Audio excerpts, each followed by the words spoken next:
الذين يجتنبون كبائر الإثم والفواحش إلا اللمم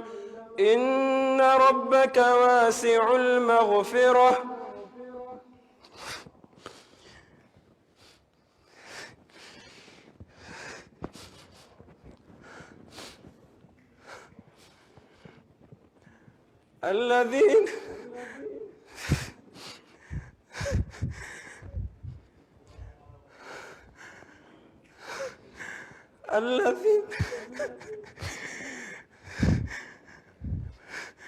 الذين يجتنبون كبائر الإثم والفواحش إلا اللمم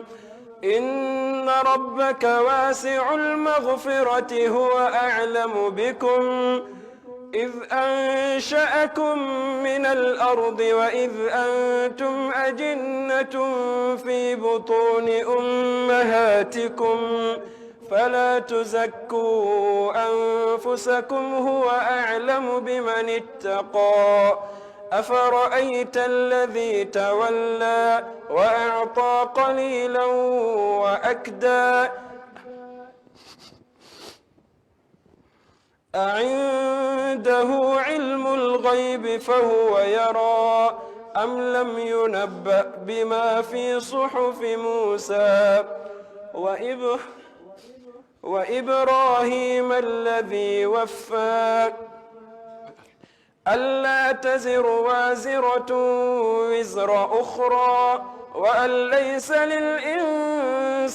إلا ما سعى وأن سعيه سوف يرى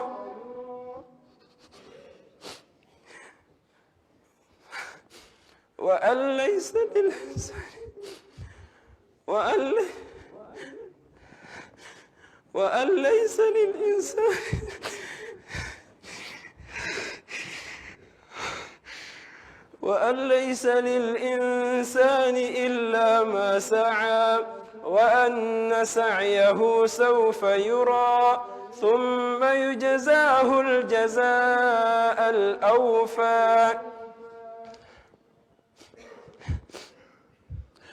وأن إلى ربك المنتهى وأنه هو أضحك وأبكى وأنه هو أمات وأحيا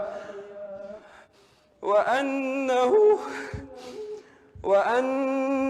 خلق الزوجين الذكر والأنثى من نطفة إذا تمنى وأن عليه النشأة الأخرى وأنه هو أغنى وأقنى وأنه هو رب الشعرى وأنه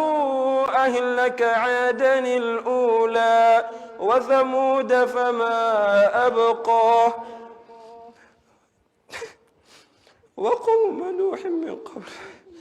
وقوم نوح من قبل إنهم كانوا هم أظلم وأطغى والمؤتفكة أهوى فغشاها ما غشى فبأي آلاء ربك تتمارى هذا نذير من النذر الأولى أزفت الآزفة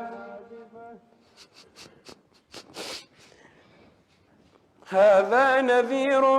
من النذر الأولى أزفت الآزفة ليس لها من دون الله كاشفة أفمن